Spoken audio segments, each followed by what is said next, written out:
नमस्कार, स्वागत है आप सभी का पावर ब्रेकफास्ट में। आपके साथ मैं हूं नेहा आनंद। ये देख लेते कि 3 दिन की छुट्टियों के बाद लौटे ग्लोबल मार्केट में किस तरह के संकेत आज हमारे मार्केट्स के लिए निकल कर आ रहे हैं। तो एसजीएक्स निफ्टी पर नजर डालें तो सुस्ती ही दिखाई दे रही है, 20 अंकों की कमजोरी वहां पर है। डाउ फ्यूचर्स में बिल्कुल फ्लैट टू पॉजिटिव ट्रेड आप कह सकते हैं देखने को मिल रहा है, 22 अंकों की स्ट्रेंथ वहां दिख रही है। हालांकि नैस्डैक फ्यूचर्स इस समय 30-32 अंक नीचे ट्रेड करता हुआ दिखाई दे रहा है। तो मिला जुला सा रुझान डाउ नैस्डैक फ्यूचर्स से मिल रहा है। एशियन मार्केट्स की बात करें तो हांगकांग के मार्केट्स तो बंद है, बाकी मार्केट्स जो खुले हैं वो पॉजिटिव टेरिटरी में खुले हैं। 80-81 अंकों की स्ट्रेंथ फिलहाल जापानीज मार्केट निकेई में दिख रही है और बाकी जितने मार्केट्स भी एशिया के खुल रहे हैं वो आधे से 1% की स्ट्रेंथ के साथ खुलने की कोशिश कर रहे हैं। बीता हफ्ता आप कह सकते हैं प्रेशियस मेटल्स और कच्चे तेल के लिए खासतौर से काफी पॉजिटिव साबित हुआ है। आज अगर बात की जाए तो एक छोटे दायरे का ट्रेड दिख रहा है। कच्चा तेल फिर से बढ़ने की कोशिश कर रहा है और सोना अपने $2000 के लेवल को होल्ड आउट करने का प्रयास कर रहा है। चांदी की भी अगर बात करें तो $25 के इर्द गिर्द ही फिलहाल दिखाई दे रही है। तो क्या कुछ हुआ है बीते हफ्ते अंतर्राष्ट्रीय बाजारों में और इस हफ्ते के कैसे क्यूज हैं, पूरी डिटेल लेकर मेरे सहयोगी दीपांशु इस वक्त स्टूडियो में मेरे साथ जुड़ चुके हैं। दीप, मॉर्निंग। एक बेहतरीन हफ्ता हमने पिछले हफ्ते देखा था, ग्लोबल मार्केट्स हो चाहे हमारे मार्केट्स हो, लेकिन ओवरऑल क्या रहा, क्या हाइलाइट्स रहे और ट्रिगर्स क्या है इस हफ्ते के? ठीक ठाक संकेत हैं, कोई ऐसी खराब खबर नहीं है। ओवर द वीकेंड लंबा वीकेंड था हमारे लिए भी, बाकी सारी ग्लोबल मार्केट्स के लिए भी। हालांकि आज हांगकांग, ऑस्ट्रेलिया और यूके के बाजार भी बंद रहने वाले हैं, बट कोई ऐसे खराब संकेत नहीं आए, कोई भी ऐसा बड़ा नेगेटिव डेवलपमेंट नहीं होते हुए दिखा। ओवर द वीकेंड कोई ऐसी खबर भी नहीं आई जिस पर बाजार ज्यादा शार्पली रिएक्ट करे। थोड़ा चीन और ताइवान को लेकर फ्रेश टेंशन जरूर जारी हुई हैं। चीन कुछ मॉक ड्रिल्स कर रहा है ताइवान के आसपास, आज उसका दूसरा दिन भी है, बट अदरवाइज ग्लोबल बाजार उस पर ज्यादा रिएक्ट नहीं कर रहे। इनफैक्ट लंबे वीकेंड के बाद थोड़े मिले जुले और जैसे आप बता रही थी ठीक ठाक ही संकेत आते हुए दिख रहे हैं। ऑफ कोर्स थर्सडे के एक्शन की बात करें, क्योंकि फ्राइडे को बाजार बंद थे, तो एक बहुत ही सीमित दायरे में आपने डाउ में कारोबार होते हुए देखा। लंबे वीकेंड और इंपॉर्टेंट डेटा से पहले ये एक्सपेक्टेड भी था। एकदम सपाट क्लोजिंग हुई डाउ की, कहीं इसने कुछ एक्शन नहीं दिखाया, सिर्फ 200 पॉइंट की रेंज में कारोबार हुआ। बट हाँ, नैस्डैक की 3 दिन की गिरावट के ट्रेंड पर आपने ब्रेक लगते हुए देखा और इनफैक्ट 0.5% की बढ़त के साथ डेज हाई पर नैस्डैक बंद होता था, तो थोड़ा कॉन्फिडेंस वहां से जरूर आपने आते हुए देखा है। अमेरिकी बॉन्ड यील्ड ये ऑफ कोर्स 2-3 दिनों में थोड़ा रिएक्ट जरूर कर रही है। हल्की बढ़त के साथ 10 साल की बॉन्ड यील्ड 3.4% पर आ गई है, वहीं 2 साल की बॉन्ड यील्ड वापस आपको 4% के करीब आती हुई दिख रही है। और इसकी वजह है जो मार्च महीने का जॉब्स डेटा यूएस से आया है, फ्राइडे को आया जब बाजार बंद थे, तो बॉन्ड यार्ड मार्केट में थोड़ा रिएक्शन हुआ। इक्विटी मार्केट्स में आज इसका रिएक्शन आने वाला है और एकदम अनुमान मुताबिक आया। 2,36,000 नई जॉब्स जोड़ी गई, अनुमान था 2,38,000 का, तो ये अनुमान मुताबिक रहा। बट बेरोजगारी 3.6% से गिरकर 3.5% पर आई, यानी कि यहां से फिर से जो लोग एक्सपेक्ट कर रहे हैं कि रेट्स बढ़ सकते हैं उनको कॉन्फिडेंस मिलता है, क्योंकि बेरोजगारी एक्चुअली आपकी कम हुई है। तो जॉब्स डेटा के बाद हमने देखा, जो जानकारों का मानना है, जो लगातार पोल चलता रहता है, सीएमई फेड वॉच डेटा जिसे कहते हैं, वहां पर जो रेट हाइक एक्सपेक्ट कर रहे हैं वो आंकड़ा अब 68% पर आ गया। आपको याद होगा जब थर्सडे को हम बात कर रहे थे तो ये 50-50 था। आधे लोग मान रहे थे अगली पॉलिसी में हाइक होगी, आधे लोग मान रहे थे नहीं होगी। अब ये बढ़कर 68% हो गया, जो लोग अनुमान लगा रहे हैं कि अगली पॉलिसी में भी 1.25% की बढ़त पॉसिबल है। तो इस डेटा के बाद वो एक्सपेक्टेशन चेंज हुए हैं। ऑफ कोर्स देखना पड़ेगा इस पर इक्विटी मार्केट्स किस तरह से रिएक्ट करते हैं। इसके बाद हमने देखा कि सोने में थोड़ी सुस्ती आई, हालांकि of course on a weekly basis लगातार पिछले कुछ हफ्तों से अच्छा एक्शन है। लगातार छठे हफ्ते हमने बढ़त के साथ सोने को बंद होते देखा, $2,000 के आसपास ही है। चांदी ऑफ कोर्स अपनी ऊंचाई के आसपास कायम है। थोड़ा कच्चे तेल में हमने एक्शन पिछले हफ्ते जबरदस्त देखा था, बट वो मंडे को जो बड़ा एक्शन हुआ था उसके बाद कच्चे तेल में कुछ ज्यादा बढ़त नहीं रही। तो 3-4 दिनों से अब ये $85 के इर्द गिर्द ही आपको ब्रेंट ट्रेड करते हुए दिख रहा है, वहां पर ज्यादा मूवमेंट नहीं आया। बेस मेटल्स में तो इनफैक्ट आपको सुस्ती ही दिख रही है, बट एग्री कमोडिटीज पर रखिए नजर, जहां पर चीनी रॉ शुगर 7 साल की ऊंचाई पर कायम है, कॉफी भी अब 5 हफ्ते की ऊंचाई पर आ गई है। ये हफ्ता हमारे लिए ट्रंकेटेड है, बट ग्लोबल मार्केट्स के लिए काफी एक्टिव रहने वाला है, क्योंकि सबसे पहले तो अमेरिका बैंक ऑफ जापान के जो नए गवर्नर साहब हैं, काजुओ उएडा साहब, वो आज से ही पदभार संभाल रहे हैं। तो वहां पर अब देखना पड़ेगा आगे इनके पॉलिसी को लेकर क्या निकल कर आता है। बट मोर इंपॉर्टेंटली यूएस का इन्फ्लेशन डेटा और प्रोड्यूसर प्राइस इंडेक्स, ये डेटा आने वाला है, इंपॉर्टेंट रहेगा फेड पॉलिसी के लिहाज से। फेड बैठक के मिनट्स जारी होने वाले हैं। आईएमएफ, वर्ल्ड बैंक, G20, यहाँ पर वित्त मंत्रियों की बैठक है। निर्मला सीतारमन जी भी यूएस के दौरे पर जा रही हैं इन बैठक को अटेंड करने के लिए। एंड देन नतीजों का सीजन शुरू हो जाएगा। हमारे लिए तो इस हफ्ते से शुरू हो रहा है। अमेरिका में भी फ्राइडे को बैंक्स की तरफ से नंबर्स आना शुरू हो जाएंगे, जहां पर जेपी मॉर्गन, वेल्स फार्गो और सिटी ग्रुप जैसे बैंक्स के नतीजे आएंगे। तो डेटा के लिहाज से इंपॉर्टेंट हफ्ता है। पॉलिसी डेटा के हिसाब से भी कुछ इंपॉर्टेंट ट्रिगर्स आपको आते हुए दिख सकते हैं। चलिए, तो ये है कुछ महत्वपूर्ण डेटा, कुछ महत्वपूर्ण ट्रिगर्स जिन पर इस हफ्ते आपको रखनी है नजर। शुक्रिया दीप, वो पूरी डिटेल्स दर्शकों के सामने रखने के लिए। आइए आगे बढ़ें, उससे पहले देख लेते हैं कि बीते हफ्ते गुरुवार को संस्थागत निवेशकों की तरफ से प्रदर्शन कैसा रहा। इंटरेस्टिंगली विदेशी संस्थागत निवेशक हैं वो कॉन्फिडेंस अब दिखा रहे हैं। कैश स्पेस में 476 करोड़ के आसपास की खरीदारी वहां से दर्ज हुई, लेकिन जब घरेलू संस्थागत निवेशकों के आंकड़े पर नजर डालते हैं तो यहाँ पर ऑलमोस्ट 1000 करोड़ के आसपास की बिकवाली हमने कैश स्पेस में दर्ज होती हुई देखी है। तो अब जिस तरह के विदेशी बाजारों के संकेत है, जो महत्वपूर्ण ट्रिगर्स हैं जिन पर हम रखने वाले हैं नजर, उन सब के बीच आज हमारे मार्केट में आपको क्या ट्रेडिंग रणनीति अपनानी है, इस पर बात करने के लिए जी बिजनेस के मैनेजिंग एडिटर अनिल सिंह भी हमारे साथ जुड़ चुके हैं।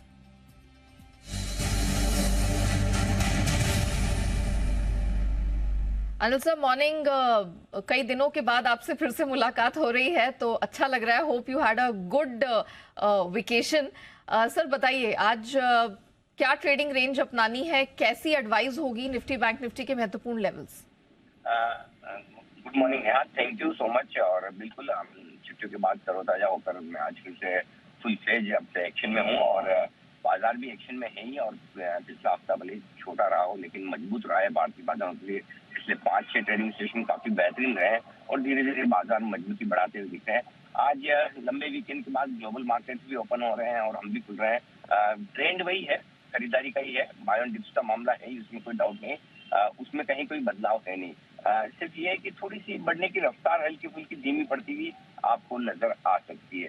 तो बाय ऑन डिप्स की स्ट्रेटेजी के साथ चलना चाहिए। तो जब भी सुस्ती और गिरावट का मामला मिले तो वहां पर खरीदारी करने का आपके लिए मौका बनेगा। अगर आज आप मुझे पूछें खरीदने के लिए जो सबसे बेस्ट जगह है वो है 17,500 के आसपास, अगर मौका मिले तो। नहीं तो आप 17,500, 17,550 को एक सपोर्ट के तौर पर लेकर चल सकते हैं। और ऊपरी स्तरों पर 17,650, 17,750 ये 100 पॉइंट की रेंज है जहां पर आपको रुकावट आती हुई दिखेगी। इस रेंज में आने पर एक बार प्रॉफिट बुकिंग भी जरूर करना चाहिए। ध्यान रहे 17,700 से 17,800 के रेंज में आपको प्रॉफिट बुकिंग एक बार करनी ही करनी है, ये भी ध्यान में रखना बहुत जरूरी है। जहां तक बैंक निफ्टी का 41,000 के ऊपर लगातार दूसरे दिन बंद होता हुआ दिखा है। ऐसे में अब जो सपोर्ट है आज के लिए बैंक निफ्टी पर 40,700 से 40,825 की रेंज में है, और इस रेंज में आपके लिए खरीदारी का मौका बन सकता है।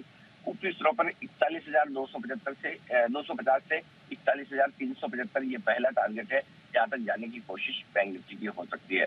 तो इन लेवल पर आपको फोकस करना है। तो आज हल्की सुस्ती और कमजोरी के साथ शुरुआत होने के संकेत हैं। अगर मौका मिले 17,500 के आसपास का तो छोड़ना नहीं है, वहां पर आपको एंट्री करनी चाहिए। जी definitely sir, thank you so much हमारे दर्शकों को दिशा देने के लिए। तो क्लियरली बाय ऑन डिप्स का मार्केट है, थोड़ी सुस्त चाल रहेगी, लेकिन अगर डिप पे मौका मिले तो खरीदारी से चूकिएगा मत। 17,500 से 550 ये आपके लिए खरीदारी की बैंड हो सकती है। 17,500 के पास तो डेफिनेटली खरीदारी बनती है, सर का मानना है। 17,650, 750, इनफैक्ट 800 तक स्ट्रेच होता है, तो वहां पर प्रॉफिट बुकिंग वाली रेंज होगी आपके लिए। बैंक निफ्टी 40,700 से 825 आज ये सहारा देने वाली बैंड होगी बैंक निफ्टी के लिए। और ऊपर रुकावट झेलता हुआ बैंक निफ्टी 41,250 से 375 के बीच बनता हुआ दिखाई दे रहा है। तो ब्रॉडर मार्केट्स में तो कुछ खरीदारी के मौके डेफिनेटली हैं, लेकिन खबरों के दम पर स्टॉक स्पेसिफिक एक्शन कहां है, कौन से शेयरों में, कौन से सेक्टर्स पर आपको फोकस करना है, पूरी डिटेल लेकर अरमान हमारे साथ जुड़ चुके हैं। अरमान, मॉर्निंग। महत्वपूर्ण ट्रिगर्स आज के लिए और कमाई कहां करवा रहे हैं आज? जी, कई सारे ट्रिगर्स और कई सारी अपडेट्स भी हैं, खबरें भी हैं। ट्रिगर्स में सबसे पहले ईआईडी पेरी, जहां पर बोर्ड बैठक में इंटरिम डिविडेंड पर विचार किया जाएगा। दिवगी टॉक ट्रांसफर सिस्टम, जहां पे 30 दिन का जो लॉक इन है वो खत्म होगा। गोदावरी पावर एंड इस्पात, जहां पे बायबैक खुलता हुआ दिखेगा। अजंता फार्मा, यहां पर बायबैक बंद होगा। और आज जो हमारी एफएम है वो ऑफिशियल विजिट कर रही है यूएस में, जो अगर आप देखेंगे 10 अप्रैल से बिगिन हो जाएगी। आईपीओ अपडेट के हिसाब से एवलेंट टेक्नोलॉजीज, यहाँ पर आखिरी दिन तक आईपीओ लगभग 2.4 टाइम्स 2.34 टाइम्स जो है बढ़ता हुआ दिखा है, जिसमें क्यूआईबी का 3.8x, एनआईआईज लगभग 43% और रिटेल का हिस्सा लगभग 90% बढ़ता हुआ दिखा है। अब कई सारे बिजनेस अपडेट्स हैं, जिसमें सबसे पहले टाइटन, जहां पर जनवरी से मार्च में सेल्स ग्रोथ लगभग 25% के आसपास रही है वाई, और सभी की कैटेगरी में डबल डिजिट सेल्स ग्रोथ रही है। और Q4 की बात करें तो वहां पर स्पेसिफिकली इमर्जिंग बिजनेस की बात करें तो वहाँ पर सेल्स ग्रोथ 84% वाई बढ़कर आई है। टाटा मोटर्स यहाँ पर भी Q4 अपडेट है, जिसमें चौथी तिमाही में JLR की बिक्री जो है बढ़ी है और चिप आपूर्ति में सुधार आपको दिखा गया है। Q4 में होलसेल JLR की बिक्री लगभग 24% बढ़कर आई है। वहीं रिटेल बिक्री की बात करें तो लगभग 30% बढ़कर आई है और ग्लोबल होलसेल में 8% की आपको बढ़ोतरी दिखेगी। क्रेडिट एक्सेस ग्रामीण यहाँ पर भी Q4 अपडेट है, जिसमें Q4 में अगर आप डिसबर्समेंट देखें 24% बढ़कर आया है, AUM 27% बढ़कर आया है। शोभा लिमिटेड यहाँ पर FY23 में कंपनी का जो बिजनेस अपडेट है, अगर आप उसमें देखें सबसे अधिक जो है लगभग 5,200 करोड़ की जो है सालाना बिक्री हुई है। और उसी के साथ साथ अगर आप टोटल सेल्स वॉल्यूम देखें, वैल्यू देखें Q4 के हिसाब से तो लगभग अगर आप देखेंगे तो 26% बढ़कर आई है। और खबरों के हिसाब से सबसे पहले आपको IGL, गुजरात गैस, महानगर गैस, ONGC, गेल, अडानी टोटल और बाकी सब जो कंपनियां गैस कंपनियां हैं वहाँ पर ध्यान रखना है, क्योंकि अगर आप देखें जो APM गैस प्राइसेस की जो सीलिंग प्राइस है वो लगभग $6.5 पर तय की गई है और नेचुरल गैस की अगर आप बात करें तो वो $7.92 है और हर महीने नेचुरल गैस की जो कीमतें तय होगी। उसी के साथ साथ MGL में मुंबई में गैस के दाम घटाने की घोषणा की है। CNG कीमतों में 8 प्रति kg की जो है बढ़ाव है और PNG की बात करें तो 5 प्रति SCM की कमी है। और उसी के साथ साथ अंत में नज़ारा टेक्नोलॉजीज ऑन मोबाइल गेमिंग, यहाँ पर अगर आपको ध्यान रखना है क्योंकि सरकार ने ऑनलाइन गेमिंग पर नियम जो है वो जारी किए हैं। उसी के साथ साथ उन्होंने इंटरमीडिएटरी को गलत और खतरनाक कंटेंट हटाने को कहा है और आदेश न मानने पर इंटरमीडिएटरी स्टेट जाने जो है वहाँ पर खतरा भी है। और उसी के साथ साथ जुए वाले ऑनलाइन गेमिंग को मंजूरी नहीं है।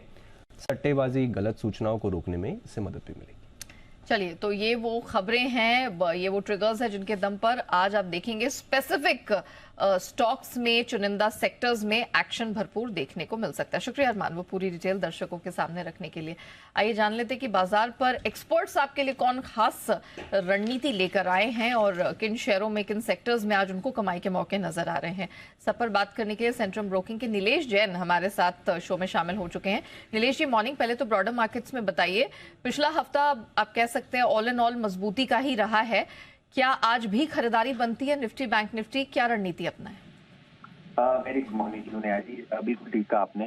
पिछला सप्ताह मैं रहा था जिस हिसाब से निचले स्तर में रिकवरी देखने को मिली थी, कहीं ना कहीं निफ्टी में फिर से कॉन्फिडेंस लौटता हुआ नजर आ रहा है। 17,200, उसके बाद 17,500, ये दो इंपॉर्टेंट रेजिस्टेंस पार कर चुके हैं। अब यहाँ पे उसी तरफ अगर हम लेवल की बात करें 17,700 से 17,800 अपसाइड है। हालांकि 17,800 का एक मेजर रेजिस्टेंस अभी बना हुआ है, बट करंट लेवल से कोई भी डिप मिलती है 17,700। नीलेश जी के ऑडियो में कुछ दिक्कत निकल कर आ रही है, लेकिन एक बात तो उनके वक्तव्य से साफ समझ कर आ गई कि यहाँ पर भी आपको फिर से आज दिन के दौरान स्ट्रेंथ डेफिनेटली देखने को मिलेगी, खरीदारी का मौका यहाँ पर मिलेगा। हमने कुछ समय पहले जब अनिल जी से भी बात की थी तो उन्होंने कहा था कि 17,500 से 17,750 ये एक ब्रॉडर रेंज आज के लिए हो सकती है। नीलेश जी हमारे साथ वापस से कनेक्ट हो चुके हैं। नीलेश जी, अपनी बात पूरी कीजिए। बिल्कुल यार जी, देखिए मैं ये कह रहा था कि पिछले सप्ताह हमने जो लगातार दूसरे सप्ताह में तेजी देखने को मिली है और यहाँ से जो पुल बैक हम देख रहे हैं लगातार दूसरे सप्ताह वो एक्सटेंड होता हुआ नजर आ सकता है। 17,700, 17,800 तक का पुल बैक हम यहाँ पे एक्सपेक्ट करके चल रहे हैं। देखिए ओके, चलिए, तो यहाँ पर ऑडियो को लेकर कुछ लगातार दिक्कतें आ रही हैं, लेकिन मान के चल रहे हैं नीलेश जी कि 17,700 और 17,800 ये एक लेवल है जो लगातार सेकेंड वीक में एक पुल बैक की तरफ इशारा कर रहा है। तो क्लियरली यहाँ पर आपको कोई भी डिप मिले वहां पर आपको खरीदारी के मौके बिल्कुल चूकने नहीं चाहिए। 17,700, 17,800 ये एक अगला पड़ाव बनता हुआ दिख रहा है। हमने जो थर्सडे की क्लोजिंग देखी थी वो 17,600 के पास में देखी थी और ऑलमोस्ट 40-42 अंक ऊपर यहाँ पर हमें बनते हुए दिखे थे। नीलेश जी, ये चीज तो समझ में आ गई कि निफ्टी में खरीदारी करनी है, 17,700, 800 के लेवल बता रहे हैं। बैंक निफ्टी में भी ऐसे ही कन्विक्शन है? बिल्कुल, देखिए निफ्टी बैंक निफ्टी दोनों पे ही लॉन्ग साइड में पोजीशन पे फोकस करना चाहिए। जी आप देखिए बैंक निफ्टी 40,000 के लेवल पार कर चुका है स्पॉट में, तो बैंक निफ्टी भी पॉजिटिव लग रहा है। 40,300, 41,500 तक की अवसर में बैंक निफ्टी में देखने को मिल सकती है। साइकोलॉजिकल बैरियर था बैंक निफ्टी का वो पार हो चुका है। अब जो स्टॉप लॉस होगा वो 40,700 के आसपास का होगा। और जिस हिसाब से दिग्गज सर्विस सेक्टर बैंक में बैंक देखने को मिल रही है, HDFC bank, ICICI bank, axis bank, तो कहीं ना कहीं बैंक निफ्टी में हमें यहाँ से एक पॉजिटिव मोमेंटम देखने को मिलना चाहिए। 41,300 से लेके 41,500 तक के इमीडिएट टारगेट हमें बैंक निफ्टी में देखने को मिल सकते हैं। निफ्टी में फिर से मैं लेवल्स हाईलाइट करना चाहूंगा। 17,700 तक का अपसाइड यहाँ पे हमें देखने को मिल सकता है और 70,500 के नीचे जब क्लोज नहीं होता है तब तक यहाँ पे भी बायस पॉजिटिव रखना चाहिए। ऑलराइट, तो 17,500 ये जो लेवल है ये दिन के दौरान एक अच्छा सपोर्ट साबित हो सकता है। 17,700 के पास आपको प्रॉफिट बुक करने का मौका मिलेगा, यहां तक स्ट्रेंथ है। जहां तक बैंक निफ्टी का सवाल है, 40,700 के पास स्टॉप लॉस लगाए खरीदारी की रणनीति में।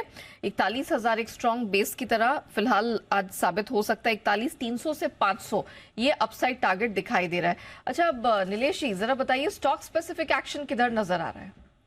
बिल्कुल, देखिए खरीदारी पे फोकस है और स्टॉक स्पेसिफिक एक्शन पे फोकस करना चाहिए। सबसे पहले L&T, ये एक बड़ी काउंटर है, बहुत ही यहाँ पे स्ट्रेंथ हमें देखने को मिली थी पिछले सप्ताह और एक आउट परफॉर्मर भी रहा लगातार ऐसा करना फॉर्मेशन बन रहा है। इसकी लॉन्ग करने की सलाह होगी। ऊपरी स्तरों पर 2300 के तो इमीडिएट टारगेट होंगे और पोजिशनल पॉइंट ऑफ व्यू से देखें तो 2350 तक की टारगेट यहाँ पे देखने को मिल सकते हैं। तो इमीडिएट टारगेट 2300 को ध्यान में रखें, यहाँ पर खरीदारी करने की सलाह होगी एंड 2250 का स्टॉप लॉस रखना होगा और थोड़ा सा सेकंड टारगेट भी मैं कहूँगा 2350 भी यहाँ पे ध्यान में रखे चले। और जो दूसरा स्टॉक हमें बताना है वो है HAL, हिंदुस्तान एरोनॉटिक लिमिटेड। इसके अंदर हमने देखा था न्यूज बेस्ड इम्पैक्ट के साथ साथ एक लगातार कंसिस्टेंट बाइंग हमें लगातार देखने को मिल रही है। चार्ट पे काफी मजबूत काउंटर है, फिर से अपने ऑल टाइम हाई लेवल से टूटा हुआ नजर आ सकता है। तो यहाँ पे जो अपसाइड टारगेट निकल के आए हैं वो होंगे 150 के और 2720 पे आपको स्टॉप लॉस रखना होगा। HAL में खरीदारी करने की होगी। ओके, HAL पर जरा अपना लेवल फिर से रिपीट करिएगा नीलेश जी, क्या टारगेट है?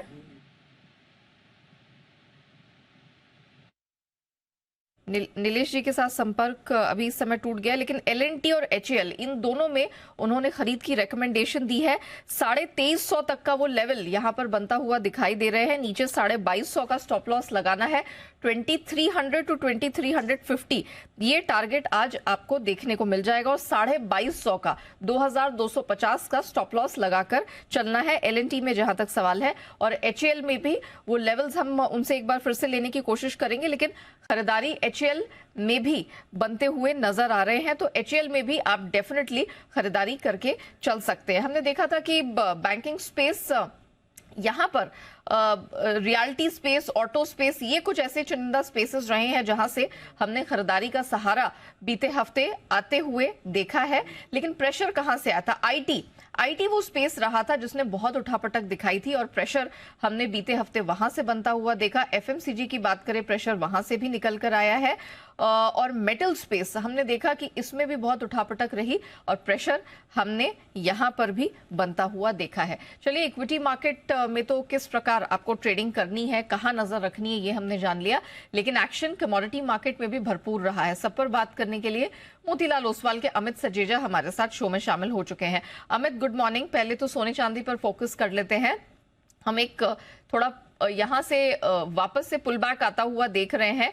जो ऊपर हमने हाइज $2040 के पास बनते हुए देखे, वहां से अब पीछे हटते हुए 2000 के करीब सोना अपने लेवल्स को डिफेंड करता हुआ दिख रहा है। चांदी भी $25 के नीचे उतरती हुई दिखाई दे रही है। तो क्या माने, आज सेल ऑन राइज वाला दिन है घरेलू बाजार में? जी, गुड मॉर्निंग। डेफिनेटली देखिए, रिट्रेसमेंट आई है और ईस्टर हॉलीडेज के चलते थोड़ा बहुत वॉल्यूम एक्टिविटी कम है। तो मानता हूँ कि आज रिलेटिवली थोड़ा सा डन सेशन हो सकता है, लेकिन अगर हम 2 से 3 सेशन की बात करें तो $2000 से $1990 का जो जोन है वो एक इम्पोर्टेंट सपोर्ट की तरह इमर्ज करेगा। तो मुझे लगता है कि अब भी बाय ऑन डिप की रणनीति अपनानी चाहिए। 60,000 6200 की जोन में बाइंग की जा सकती है और ऐसा लगता है 61,000 के लेवल फिर से दिखाई दे सकते हैं। वहीं चांदी की बात करें तो ज्यादा करेक्शन देखने नहीं मिली है। 74,500 के आसपास की एक क्लोजिंग आई है। मुझे लगता है कि यहाँ से भी बाइंग की जा सकती है और अपसाइड में करीबन 75,500 का एक इमीडिएट टारगेट लिया जा सकता है। ओके, एक बार जरा गोल्ड पर अपना बाइंग प्राइस रिपीट करें। 100 से 60,000 की जोन है, वहां पर लिया जा सकता है। और स्टॉप लॉस क्या रहेगा ऐसी स्थिति में? 59,700 का स्टॉप होगा। ओके, चलिए, तो गोल्ड में तो 60,200-300 के आसपास आप एंट्री करके चलिए। 59,700 का स्टॉप लॉस लगाना है। 61,000 तक का लेवल अपसाइड में दिख सकता है। चांदी में अमित आपने कहा 75,500 का लेवल है, इसके लिए स्टॉप लॉस क्या रहेगा? इसके लिए 73,700 का स्टॉप लेके चला सकता है और एंट्री जो है वो करीबन 74,300 से 200 की जोन में की जा सकती है। ओके, तो चांदी में भी बाय ऑन डिप्स का ही अभी आपकी ही रणनीति आपको अपनानी है। फिलहाल किसी तरह का प्रेशर ज्यादा नहीं दिख रहा है। 74,300 के पास में खरीदारी करके चलिए।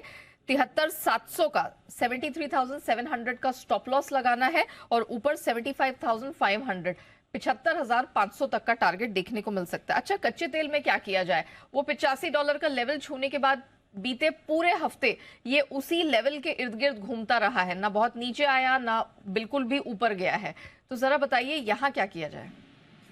जी बिल्कुल, देखिए ओपेक के डिसीजन के बाद लास्टली एक हायर रेंज में ट्रेड किया है और उसके साथ साथ हमने इन्वेंट्री खास करके ड्राइविंग सीजन अप्रोच कर रही है, तो उसके साथ साथ यूएस इन्वेंट्रीज, गैसोलीन इन्वेंट्रीज में ड्रॉडाउन देखा गया है लगातार तीसरे या चौथे हफ्ते। इसके चलते निचले स्तरों में मुझे लगता है कि अभी सपोर्ट मिलता रहेगा एंड लार्जली जब तक 6,400 के ऊपर रहेगी तब तक बाय ऑन डिप की रणनीति होगी। इमीडिएट बेसिस पे 6,530 के आसपास बाइंग की जा सकती है 6,400 के स्टॉप के साथ और करीबन 6,730 का एक शॉर्ट टर्म टारगेट लिया जा सकता है। ओके, तो 6,530 ये वो लेवल होगा जहां M6 पर कच्चे तेल में खरीदारी की सलाह है। 6,400 के पास का स्टॉप लॉस, 6,730 ये वो टारगेट है जो अपसाइड में देखने को मिल जाएगा। मेटल्स में क्या किया जाए? क्योंकि मेटल्स में हमने देखा भले ही डॉलर इंडेक्स कमजोर हो या फिर बाकी जिस तरह का सपोर्ट हमने प्रेशियस मेटल्स और कच्चे तेल को मिलते देखा, वो बात बेस मेटल्स में नहीं दिखाई दी और वीकली बेसिस पे तो इंटरनेशनल मार्केट में थोड़ा सा गिरावट लेकर ही बंद हुए हैं। क्या किया जाए? कहाँ किस मेटल पर रखें नजर? जी, आई थिंक जो रिसेंट इकोनॉमी रिलेटेड डेटा आए हैं यूएस से एंड इनफैक्ट यूरोप से भी, वो इतने बेहतर नहीं है, जिस वजह से ऊपरी स्तरों पे हमें खास करके जिंक और एल्यूमिनियम में प्रेशर दिखाई दिया है। मुझे लगता है कि जिंक में ये दोनों बरकरार रहेगा। 252, 253 एक इमीडिएट रेजिस्टेंस है, तो मैं 250 के आसपास बिकवाली की सलाह देना चाहूँगा और मुझे लगता है कि ये जो फॉल है वो 245 तक गहरा सकता है और अपसाइड में 253 का एक स्टॉप लॉस होना। ओके, चलिए तो जिंक पर वो रेकमेंडेशन आती हुई 250 के पास सेल ऑन राइस की रणनीति अपनानी है। 253 का स्टॉप लॉस, 245 तक नीचे जिंक जाती हुई दिख रही है। तो याद रखिए मेटल्स में जिंक में आज सेल ऑन राइस की रणनीति है, बिकवाली करके चलना है। 250 के पास मिले तो सेल करिए 245 के डाउनसाइड टारगेट के लिए। Thank you so much Amit ji हमारे साथ जुड़ने के लिए, बताने के लिए कमोडिटी स्पेस में आज क्या रणनीति अपनाकर चलनी है। आइए अब फोकस करते हैं FIR यानी FI इन्वेस्टमेंट रिपोर्ट्स पर।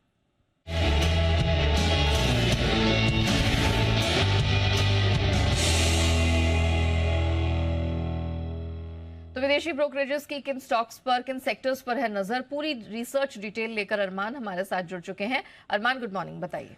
जी बिल्कुल, टाटा मोटर्स पर अगर आप देखें तो कई सारे ब्रोकरेजेस का यहाँ पर अगर आपको दिखेगी रिपोर्ट आती हुई दिखी है, जिसमें CLA से बाय तो कह रहे हैं और टारगेट दे रहे हैं 544 का। JP मॉर्गन न्यूट्रल स्टैंड है, टारगेट अगर आप देखें तो 415 का दे रहे हैं। गोल्डमैन की बात करें तो वो डबल अपग्रेड करा है उन्होंने, न्यूट्रल से बाय करा है और टारगेट जो है वो भी बढ़ाया है, जो पहले 480 था वो बढ़ा के 550 कर दिया है। नोमुरा बाय कर रहे हैं, टारगेट जो है वो तो 508 का है ही सही।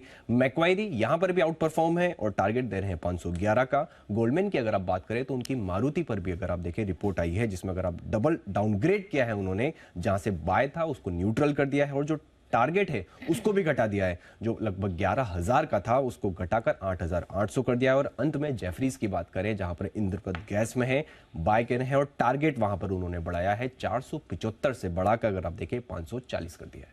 चलिए, तो ये वो स्टॉक्स हैं, ये वो सेक्टर्स हैं जिन पर आज है विदेशी ब्रोकरेजेस की नजर और आपको भी इन्हें मिस नहीं करना है। इसी के साथ पावर ब्रेकफास्ट को हम यहीं रैप अप करते हैं, लेकिन आप बने रहिएगा जी बिजनेस के साथ।